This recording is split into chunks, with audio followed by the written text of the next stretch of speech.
अपन start कर रहे हैं नया चैप्टर बायोमोलिक्यूल सेल यूनिट का, और ये लास्ट चैप्टर है इस यूनिट का। और बायोमोलिक्यूल थोड़ा सा आपको केमिस्ट्री की याद दिलाएगा। वैसे भी आपकी केमिस्ट्री बहुत अच्छी होती है ना, मेडिकल वालों की तो केमिस्ट्री अच्छी होती है। बायो तो बहुत अच्छा होता है, केमिस्ट्री उसके बाद फिर फिजिक्स में रोना होता है, ठीक है। लेकिन कोई नहीं, इधर हम बायोमोलिक्यूल की बात करेंगे। और बायोमोलिक्यूल में इतनी ज्यादा केमिस्ट्री नहीं चाहिए, बट एक बेसिक सा जो हमें नॉलेज है वो एक बार रिवाइज करना है। देखो, वर्ड हमारा है बायोमोलिक्यूल, और इसका आपको मतलब याद रखना है molecules of living things. Molecules मुझे बताने की जरूरत नहीं है ना। एक एटम जो एक राइट प्रोपोर्शन में कंबाइन करें कोई मॉलिक्यूल बनाता है। सबसे बेसिक वाला एग्जांपल H2O, 2 हाइड्रोजन के एटम है, एक ऑक्सीजन है। ऐसे हम बहुत सारे मॉलिक्यूल्स पढ़ते हैं, है ना। जो बायोमोलिक्यूल्स हैं वो मेनली बने होते हैं इन 3 एलिमेंट से, carbon, hydrogen and oxygen. Mainly इनके अलावा भी बहुत सारे एलिमेंट्स होते हैं, बट मेन जो टोटल बायोमोलिक्यूल है किसी लिविंग सिस्टम या लिविंग सिस्टम में, तो उसमें सबसे ज्यादा अगर एलिमेंट अगर कोई है तो दैट 3 एलिमेंट्स। इसमें भी दोनों कौन, कार्बन एंड हाइड्रोजन, ये सबसे ज्यादा है, ठीक है। अब अगर हम एलिमेंटल कॉम्पोजिशन का कंपैरिजन करें, किसका, नॉन लिविंग थिंग्स का और लिविंग थिंग्स का, ठीक है, तो हमें मिलेगा कि सभी में वही सारे एलिमेंट है जो हमारे नेचुरल 92 एलिमेंट्स हैं। तो उन्हीं में से एलिमेंट्स आपको लिविंग थिंग्स में भी मिलेगा, उन्हीं में से कोई नॉन लिविंग थिंग्स में मिलेगा। अब ऐसा थोड़ी है कि नॉन लिविंग थिंग्स में कार्बन एलिमेंट नहीं है, वहां भी मिलेगा। पेट्रोलियम प्रोडक्ट्स है, हाइड्रोजन है, वाटर में है ना। तो मतलब एलिमेंटली हम बात करें, एलिमेंटल कॉम्पोजिशन की बात करें, living things and non living things तो दोनों सेम है। बट डिफरेंस कहां आता है, वो इस पॉइंट पे आता है, proportion of carbon and hydrogen. किसका, proportion of carbon and hydrogen is very high in living things and very low या बहुत बहुत कम होता है अर्थ क्रस्ट या नॉन लिविंग थिंग्स में। किसका, कार्बन और हाइड्रोजन का अमाउंट जो है वो लिविंग थिंग्स में सबसे ज्यादा है, बहुत ज्यादा है। लेकिन नॉन लिविंग थिंग्स में क्या है, कार्बन एंड हाइड्रोजन का प्रोपोर्शन बहुत कम है। तो ये डिफरेंस है। एलिमेंटली बोथ आर सेम, है ना। तो इसकी हमें बात करनी है। अब कैसे हम ये कॉम्पोजिशन को पता करते हैं, किसी भी लिविंग थिंग्स का कॉम्पोजिशन क्या है, किससे बना हुआ है, कौन से मॉलिक्यूल हैं, या उनका एलिमेंटल कॉम्पोजिशन क्या है, तो उनकी एनालिसिस कैसे की जाती है, ये बहुत इंपॉर्टेंट है। इस पे सवाल बहुत बनता है और इसको ध्यान से समझना। How to analyse chemical composition, कैसे हम केमिकल कॉम्पोजिशन को एनालाइज करते हैं। देखो, सबसे पहले क्या करना होता है, आपको लिविंग टिश्यू लेना है। हम लिविंग थिंग्स के लिए बात कर रहे हैं, ठीक है। लिविंग टिश्यू लेना है, जैसे कोई आपने वेजिटेबल या कोई एनिमल टिश्यू का कोई छोटा सा पीस ले लिया, कोई पत्ती का छोटा टुकड़ा ले लिया, या कोई एनिमल अपनी स्किन का कोई टिश्यू ले लिया, कोई लीवर का टिश्यू ले लिया, किसी भी ऑर्गन का। उस टिश्यू को क्या करोगे, ग्राइंड करना है एक केमिकल में जिसका नाम है ट्राइक्लोरो एसिटिक एसिड, Cl3CCOOH इसका फॉर्मूला। ये बहुत इंपॉर्टेंट है, ध्यान रखना। Mortar and pistol, mortar and pistol क्या है, वो जिसमें दवाई पहले हम पुराने टाइम पे पीसते थे, हाँ, खल जैसा कुछ स्ट्रक्चर, है ना। उसमें आपने वो टिश्यू को इस एसिड में क्या करना है, खूब ग्राइंड करना है। बढ़िया से ग्राइंड करने के बाद फिर इसके आपको स्ट्रेन करना है, अलग करना है, छान देना है उसको, है ना। क्या यूज करोगे, चीज क्लॉथ, वो पनीर बनाने वाला कपड़ा जो बहुत थिन सा होता है, या फिर कॉटन का यूज करके हम उसको हम फिल्टर करेंगे। तो हमें जो स्ट्रेन करेंगे तो 2 प्रपोर्शन में वो टिश्यू बच जाएगा, जो आपने जिसमें एसिड में ग्राइंड करा था टिश्यू को, ये 2 प्रपोर्शन में बट जाता है। जो उस कॉटन के क्लॉथ को क्रॉस कर जाए उसको हम बोलेंगे फिल्ट्रेट, एसिड के साथ, है ना, वाटर जो होगा। एंड जो उस कपड़े के ऊपर रुक जाए वो आपका क्या हो जाएगा, रेटेंटेट। जो भी मॉलिक्यूल फिल्टर आउट कर जाएगा इस क्लॉथ को, बाहर आ जाएगा, कंटेनर में आ जाएगा, है ना, वो एसिड सॉल्युबल होगा। यहाँ पे हमने एसिड लिया है, कौन सा, ट्राइक्लोरो एसिटिक एसिड लिया है। तो ये एसिड में जो मॉलिक्यूल सॉल्युबल होगा, वाटर में जो सॉल्युबल होगा, वही इसमें आएगा। तो इसको हम एसिड सॉल्युबल बोलते हैं फिल्ट्रेट को। ये जो बाहर आ गया है ये फिल्ट्रेट है, ये फिल्ट्रेट है। और जो प्रोपोर्शन टिश्यू का यहाँ इस कपड़े में रह गया वो आपका क्या हो जाएगा, रिटेंटेट। वो क्या हो जाएगा, रिटेंटेट। मतलब जो कि वो एसिड में सॉल्युबल नहीं है इसलिए वो बाहर नहीं आ पाया, तो वो एसिड इनसॉल्युबल कहा जाएगा। ठीक है, एसिड यहाँ पे वर्ड किसके लिए यूज कर रहे हैं ये ध्यान रखना, CL3COOH, ट्राइक्लोरो एसिटिक एसिड। इस एसिड के लिए हम acid soluble and acid insoluble term लिखेंगे। ठीक है, फिर उसके बाद हमें क्या करना होगा, जो एसिड सॉल्युबल है वो जो छोटे मॉलिक्यूल है वो उसके साथ बाहर आ जाएंगे, फिल्टर क्रॉस करके आ जाएंगे, जिनका मॉलिक्यूलर मास बहुत कम होता है, लो होता है। कितना मॉलिक्यूलर मास होता है, रेंज क्या है, 18 से 800 डाल्टन अप्रोक्सीमेट, या इसको हम एक और टर्म से बोलते हैं लेस देन 1000 डाल्टन। वो मॉलिक्यूल एसिड सॉल्युबल में आ जाएंगे, फिल्ट्रेट में आ जाते हैं, जिनका मॉलिक्यूलर मास 1000 डाल्टन से कम होता है। ठीक है, 1000 से ज्यादा वाले जो डाल्टन वाले मॉलिक्यूल हैं, जिनका मॉलिक्यूलर मास 1000 से ज्यादा है, वो रिटेंटेट में रहते हैं। वो उस क्लॉथ को, वो फिल्टर को क्रॉस नहीं कर पाते हैं, उनको हम बोलेंगे रिटेंटेट। उनको क्या बोलेंगे, रिटेंटेट। अब जो फिल्ट्रेट में आया मॉलिक्यूल, जिनका मॉलिक्यूलर मास हमने अप्रोक्सीमेटली देख लिया है ना, ये माइक्रो मॉलिक्यूल्स कहे जाएंगे।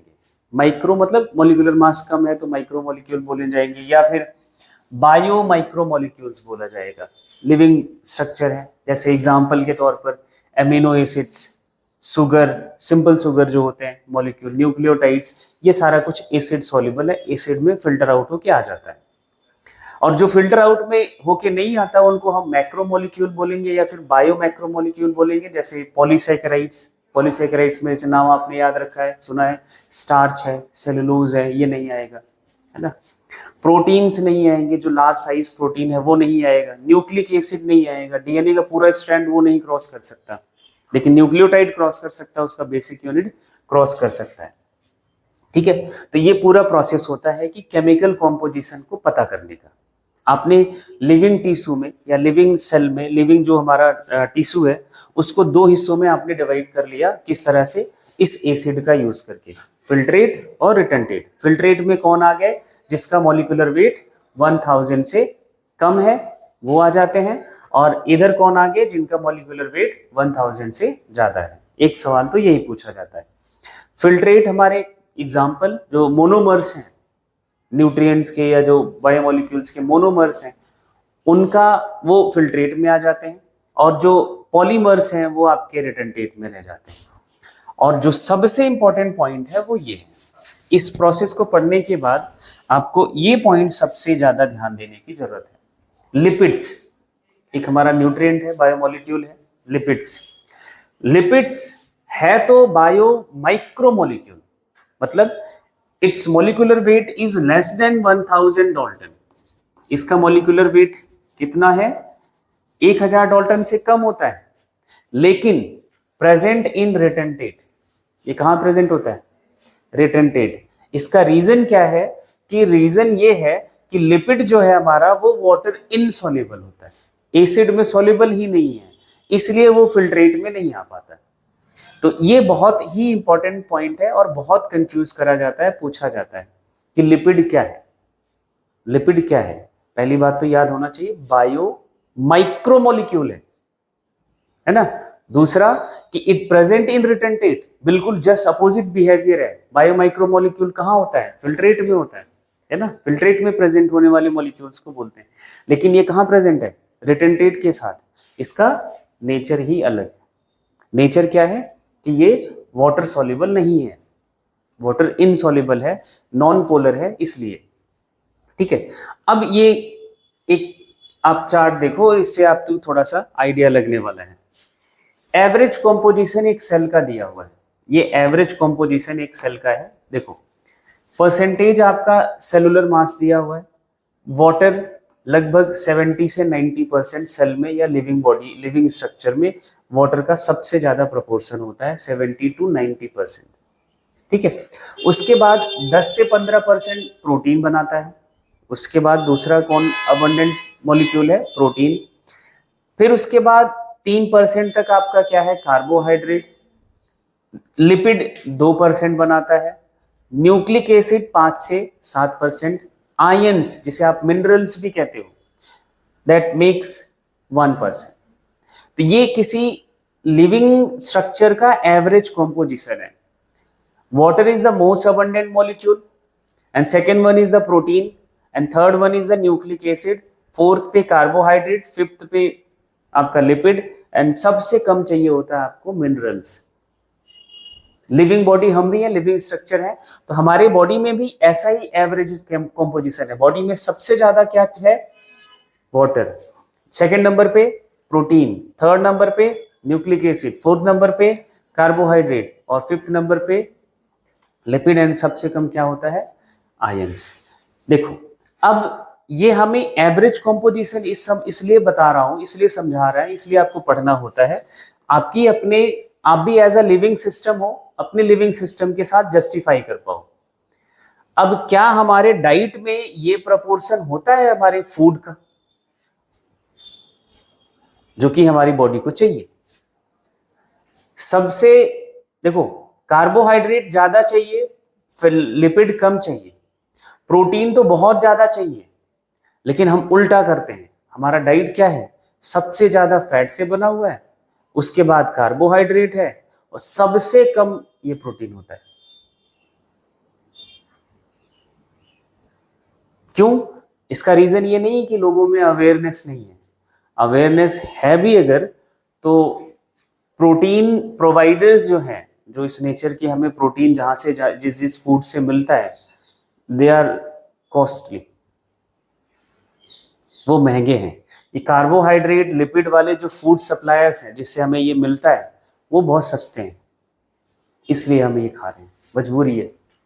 नॉलेज है तो आप थोड़ा सा पैसा अपने खाने पे खर्च करो, और प्रोटीन सप्लीमेंट्स जो प्रोटीन हमें देता है, जैसे आप पल्सेस खाओ, फिशेस खाओ, है ना, और दूध वूध पियो, दूध के प्रोडक्ट्स खाओ, लेकिन ये गेहूं चावल ये खाने से नहीं काम चलेगा। ये फ्राइड फूड नहीं खाना चाहिए, लिपिड जहाँ पे बहुत ज़्यादा है ना। ऑयल इनसे इनकी जरूरत ही नहीं है इतनी, 2-3% हिस्सा बनाता है। 10 से 15% ज़्यादा है कि 2-3? उसका कई गुना है, ये 5-6 गुना ज़्यादा है ना। तो हमें प्रोटीन बहुत ज़्यादा चाहिए, लेकिन हम खाते बहुत कम है। तो प्लीज़ मेंटेन करो, और अपनी बॉडी को, अपने लिविंग सिस्टम को जो उसको रिक्वायरमेंट है जिस प्रोपोर्शन में, वो सप्लाई करो, नहीं तो डेफिशिएंसी होगी। देखो, ये सारा आपका एक एवरेज कंपोजिशन है, एक रफ आइडिया है। ऑल कार्बन कंपाउंड्स, देखो अब बायोमोलिक्यूल को हम ऑन एक सिंपल तरीके से क्या बोल सकते हैं कि जो कार्बन कंपाउंड्स हमारे लिविंग टिश्यूज में प्रेजेंट हैं, कार्बन के कंपाउंड्स लिविंग टिश्यूज में हैं, उनको हम बायोमोलिक्यूल कह सकते हैं। उनको क्या कह सकते हैं? बायोमोलिक्यूल कह सकते हैं, है ना। ये आप ये देख रहे हो सारे, ये पूरे ऑर्गेनिक ही है, कार्बन कंपाउंड्स ही हैं। इनको अगर हम बात करें तो प्रोटीन भी कार्बन कंपाउंड है, कार्बोहाइड्रेट भी कार्बन कंपाउंड है। प्रोटीन, कार्बोहाइड्रेट, और कौन बचा? ये protein carbon compound, carbohydrate, lipid, nucleic acid, ये इनऑर्गेनिक है और ये इनऑर्गेनिक है ना। तो ज्यादातर जो मॉलिक्यूल हैं वो ऑर्गेनिक ही है, इसलिए हम उनको क्या कह सकते हैं? All carbon compound that we get from living tissue can be called as biomolecule. उनको भी हम बायोमोलिक्यूल कह सकते हैं। इनऑर्गेनिक एलिमेंट्स भी हमारे इस लिविंग टिश्यूज में है। Inorganic elements and compounds are also present in living tissue. ऐसा मत सोचना कि इनऑर्गेनिक एलिमेंट्स या कंपाउंड्स नहीं है। सिर्फ एलिमेंट्स ही नहीं, कंपाउंड्स भी हमारी बॉडी को चाहिए होते हैं, है ना, which can be analysed by. अब इनऑर्गेनिक कंपाउंड्स या आयंस आपकी बॉडी में हैं, उसकी एनालिसिस कैसे कर पाओगे? अभी जो आपकी वो एसिटिक ट्राइक्लोरोएसिटिक एसिड से हमने एनालिसिस करा, उससे तो हमें बस ये पता चल गया कि हाँ, ऑर्गेनिक मॉलिक्यूल्स, कोई छोटा मॉलिक्यूल और बड़ा मॉलिक्यूल, मैक्रो और माइक्रो को सेपरेट कर लिया। आपके उस लिविंग टिश्यू में क्या इनऑर्गेनिक एलिमेंट्स या कंपाउंड्स हैं, ये कैसे पता करोगे? उसकी एनालिसिस का टेक्निक ये है, एस एनालिसिस टेक्निक। ये टेक्निक बहुत सिंपल सी है, हम सब करते हैं, हम सब जानते हैं। क्या करना होता है? एस वर्ड समझ रहे हो? राख, राख की एनालिसिस करना क्या है? एस एनालिसिस टेक्निक में कुछ भी नहीं करना है, थोड़ा सा टेक्निकली आपको चीजों को फॉलो करना है, सबने करा हुआ है। फ्रेश टिश्यू लेना है, कोई आपने पत्ती तोड़ ली या कोई आपने अपना कोई एनिमल टिश्यू ले लिया, उसका वेट कर लेना है, उसको हम बोलेंगे वेट वेट या फ्रेश वेट, ठीक है। फिर उसको ड्राई कर देना है, सारा वाटर कंटेंट इवेपोरेट हो जाएगा। फिर जो बचेगा वो ड्राई वेट है, उसको फिर से वेट कर लेना है, वो ड्राई वेट कहा जाएगा, ठीक है। तो फ्रेश वेट और ड्राई वेट से आप डिफरेंस निकाल सकते हो कि कितना प्रोपोर्शन वाटर प्रेजेंट है, निकाल सकते हो। कि मान लो कि आपने फ्रेश वेट लिया कि कोई टिश्यू 100 ग्राम का था, क्या था? 100 ग्राम का था, सुखाने के बाद वो सिर्फ 10 ग्राम बचा, 10 ग्राम का था, तो इधर कितने का घोटाला हुआ? 90 ग्राम। तो ये सब तो पानी ही था, तो इससे आपको पानी का प्रोपोर्शन पता चल गया। 100% नहीं पता चलेगा, अभी भी ड्राई वेट में भी थोड़ा पानी रहता है ना। बहुत हाई टेम्परेचर पर हम ड्राई करें या बहुत टाइम तक ड्राई करें तो हमें मैक्सिमम एक्यूरेसी पे मिल जाता है। फिर क्या करो? ड्राई वेट को बर्न कर दो कंप्लीटली, जला दो। और जलाना कौन नहीं जानता, है ना? सूख जाए पत्ती, जला दो। अब जो कार्बन कंपाउंड्स उस पत्ती में होंगे या उस टिश्यू में जो कार्बन का कंपाउंड होगा, that is oxidised as carbon dioxide. वो कंप्लीटली कार्बन डाइऑक्साइड के फॉर्म में ऑक्सीडाइज हो जाएगा। अब ऑर्गेनिक कंपाउंड्स भी खत्म, बचा क्या? अब जो रेमेनेंट बच गया वही तो आपका राख है, वही तो एस है। क्या क्या निकल गया? इधर ड्राई करने में पानी चला गया, बर्न करने में ऑर्गेनिक कंपाउंड चले गए, तो बचा क्या? Inorganic compounds. तो ये इस तरह से आपने एस का कॉम्पोजिशन पता कर लिया। अब इस एस में जो कुछ भी है वो आपका इनऑर्गेनिक है। जैसे हमारी डेथ के बाद भी जलाया जाता है, तो जलाने का काम इसीलिए यही है। जो राख बचती है वो क्या है?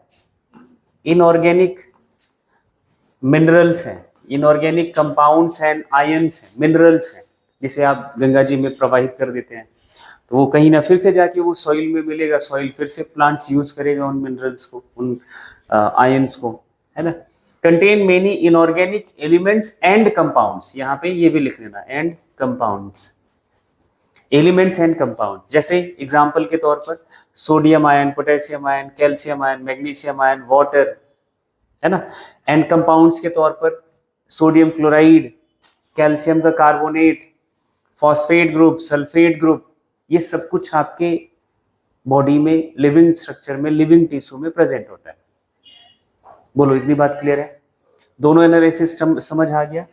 एसिड एनालिसिस टेक्निक, वो आपकी trichloroacetic acid. S analysis technique, S analysis technique से आपको इनऑर्गेनिक कॉम्पोजिशन किसी भी लिविंग टिश्यू का पता चल जाता है। बात समझ आ गई? तो अब जब भी कुछ जलाना या पेपर, ये इस पेपर की बात करें तो पेपर भी आपका प्लांट से बना हुआ है, ये ऑर्गेनिक कंपाउंड से बना हुआ है। इसमें इनऑर्गेनिक है कितना है, इसको जला के देख लो, जो राख बचेगी इनऑर्गेनिक है। कहाँ है माचिस? लेकिन बेटे क्लास में आग थोड़ी लगानी है, ये बाहर करके देखेंगे हम, इसको जलाएंगे तो इसमें जो ऑर्गेनिक कंटेंट है वो जल जाएगा, ऑक्सीडाइज हो जाएगा कार्बन डाइऑक्साइड के फॉर्म में, और जो बचेगा वो इनऑर्गेनिक है। वो राख आपका क्या है? इनऑर्गेनिक है, ठीक है। अब देखो ये टेबल देखना, इस टेबल को याद नहीं रखना है, बट हाँ कुछ बातें ना दिमाग में रखनी पड़ेगी, तब जाके आपकी अंडरस्टैंडिंग जो है वो बढ़िया से होएगी, जो आपकी समझ है वो सही चलेगा। देखो यहाँ पे परसेंटेज वेट वाइज दिया हुआ है कि कितना किसका वेट है ना। दो कंपैरिजन करेंगे, एलिमेंट्स है hydrogen, carbon, oxygen, nitrogen, sulphur, ये सारे एलिमेंट्स को कंपेयर करा गया है। अर्थ क्रस्ट में इनका परसेंटेज प्रोपोर्शन कितना है और ह्यूमन बॉडी में प्रोपोर्शन कितना है, देखना आप इसे बहुत अच्छे से समझ पाओगे। हाइड्रोजन अर्थ क्रस्ट में 0.14, बॉडी में 0.5, इससे बहुत ज्यादा। कार्बन अर्थ क्रस्ट में बोले तो एटमॉस्फेयर में 0.03, इधर 18.5, लिविंग स्ट्रक्चर में कार्बन बहुत ज्यादा है, नॉन लिविंग थिंग्स में बहुत कम है। नाइट्रोजन बहुत कम है नॉन लिविंग स्ट्रक्चर में, सॉइल में हम बात करें, लेकिन इधर आपका 3.3, और इधर ऑक्सीजन देखो 46.6, इधर 65% वेट बनाता है। ये आपका सल्फर 0.03, इधर ज्यादा है। Sodium inorganic component means non living structure में ज्यादा है, लेकिन लिविंग स्ट्रक्चर में कम होता है सोडियम। इधर कैल्शियम इधर ज्यादा है, नॉन लिविंग थिंग्स में इधर कम है। मैग्नीशियम इधर ज्यादा है और इधर कम है। सिलिकॉन इधर बहुत ज्यादा है, इधर बहुत कम है। मतलब क्या समझ आया कि ऑर्गेनिक कंपाउंड्स की बात करें, कार्बन एंड कार्बन कंपाउंड्स की बात करें, तो लिविंग स्ट्रक्चर में उनका प्रोपोर्शन ज्यादा होता है, जबकि मिनरल्स की बात करें तो नॉन लिविंग थिंग्स में इनका प्रोपोर्शन ज्यादा है, लिविंग थिंग्स में इनका प्रोपोर्शन कम है। समझ आ रही बात? ये कॉम्पोजिशन को कंपेयर करके आपको आइडिया दिमाग में लगाना है। बेसिकली किसके लिए? कार्बन के लिए, ऑक्सीजन के लिए, हाइड्रोजन के लिए, नाइट्रोजन के लिए हमें याद होना चाहिए कि क्या सीन क्या है ना। नॉन लिविंग थिंग्स में ये सारे कम है, लिविंग थिंग्स में ये सारे बहुत ज्यादा है। ठीक है, तो ये आपको एक कंपैरिजन दिखाया गया है कि लिविंग स्ट्रक्चर और नॉन लिविंग स्ट्रक्चर में एलिमेंट्स वही हैं सारे, जो नॉन लिविंग थिंग्स में वही लिविंग थिंग्स में, लेकिन प्रोपोर्शन अलग अलग है। प्रोपोर्शन क्या है? अलग अलग है। बात क्लियर हो गई इतनी? चलो आगे देखो। अब बायोमोलिक्यूल्स को हम एनालिसिस से यही समझ पाए कि हम दो कैटेगरी में क्लासिफाई कर ले सकते हैं मॉलिक्यूलर मास के बेसिस पर। एक को हम बोलेंगे माइक्रोमोलिक्यूल, एक को हम दूसरे को क्या बोलेंगे? मैक्रोमोलिक्यूल। जिसका molecular mass less than 1000 Dalton है उसको हम माइक्रो, जिसका मोर देन 1000 डाल्टन है वो आपका क्या हो जाएगा? मैक्रोमोलिक्यूल। ठीक है। वाटर, ये बताने की जरूरत है मुझे, वाटर सबसे ज्यादा पाया जाने वाला केमिकल है लिविंग ऑर्गेनिजम्स में, लिविंग स्ट्रक्चर में, पानी। इसीलिए जल ही जीवन है। इसीलिए क्या बोल रहे हैं? जल ही जीवन है। 70 से कितना परसेंट? 90% तक आपकी बॉडी में या लिविंग टिश्यूज में वाटर है। इसलिए आपको वाटर सबसे ज्यादा कंज्यूम करना चाहिए। ठीक है। अब दूसरा टर्म आपको समझना है, प्राइमरी एंड सेकेंडरी मेटाबोलाइट्स। अब देखो, मेटाबॉलिज्म का आइडिया होगा, जो बायोकेमिकल रिएक्शंस चल रही होती हैं, जो प्रोडक्ट्स बनते हैं बायोकेमिकल रिएक्शन के, दैट आर द मेटाबोलाइट्स, उनको हम क्या बोलते हैं? मेटाबोलाइट्स। ठीक है। तो दो टाइप के मेटाबोलाइट्स बनते हैं। ये चैप्टर खत्म होते होते आपको ये समझ आएगा, अभी जरा थोड़ा सा आइडिया लगेगा कि हाँ ऐसा कुछ होता होगा। प्राइमरी मेटाबोलाइट्स ऐसे ऑर्गेनिक कंपाउंड्स, ऐसे बायोमोलिक्यूल्स को हम बोलते हैं जो प्राइमरी मेटाबॉलिक प्रोसेसेस में इन्वॉल्व हो। प्राइमरी मेटाबॉलिक प्रोसेस, जैसे आपने रिस्पायरेशन करना है, सारी सेल को रिस्पायरेशन करना है, ग्लूकोज का ब्रेक डाउन करना है, प्लांट्स को फोटोसिंथेसिस करना है, तो कार्बन डाइऑक्साइड ये सब यूज करके ग्लूकोज बनाना है ना। ये प्राइमरी मेटाबॉलिज्म है। इसके बगैर सेल नहीं चल सकता, as a living structure survive नहीं कर सकता। तो जैसे प्रोटीन सिंथेसिस में अमीनो एसिड यूज होता है, ये प्राइमरी मेटाबोलाइट है। शुगर, ग्लूकोज है, सुक्रोज है, ये सब आपके प्राइमरी मेटाबोलाइट्स हैं। हीमोग्लोबिन, हीम प्रोटीन बनता है, वो आपका प्राइमरी मेटाबोलाइट्स है। क्लोरोफिल, प्लांट को पिगमेंट चाहिए फोटोसिंथेसिस के लिए, प्राइमरी मेटाबोलाइट्स है। मतलब ये कह सकते हैं कि these are the essential molecule of life. Without these molecule living things can not show the property of life. ठीक है। और दूसरी कैटेगरी है सेकेंडरी मेटाबोलाइट्स की। ये जरूरी नहीं है, प्राइमरी मेटाबोलाइट्स के बाई प्रोडक्ट्स हैं। जैसे एग्जाम्पल के तौर पर देखो, पिगमेंट हमने पढ़ा क्लोरोफिल, उसी का डिराइव्ड वर्जन है कैरोटीनॉइड, एंथोसाइनिन, ये भी पिगमेंट्स ही है, बट कुछ में हमें देखने को मिलता है। तो कुछ पिगमेंट्स आपके ये सेकेंडरी मेटाबोलाइट्स हैं। एल्कोलाइड्स, मॉर्फिन, कोडेन, ये भी डेरिवेटिव हैं। किसके? एल्कोलाइड्स के डेरिवेटिव हैं।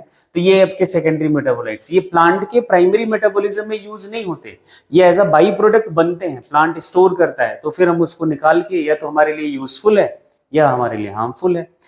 जैसे कोई टॉक्सिक केमिकल्स हैं, जैसे ये है एब्रिन एंड रिसिन, तो ये प्लांट में बन रहा है एज अ सेकेंडरी मेटाबोलाइट, उसको जरूरत नहीं है, वो किसी पर्पज से बन रहा होगा।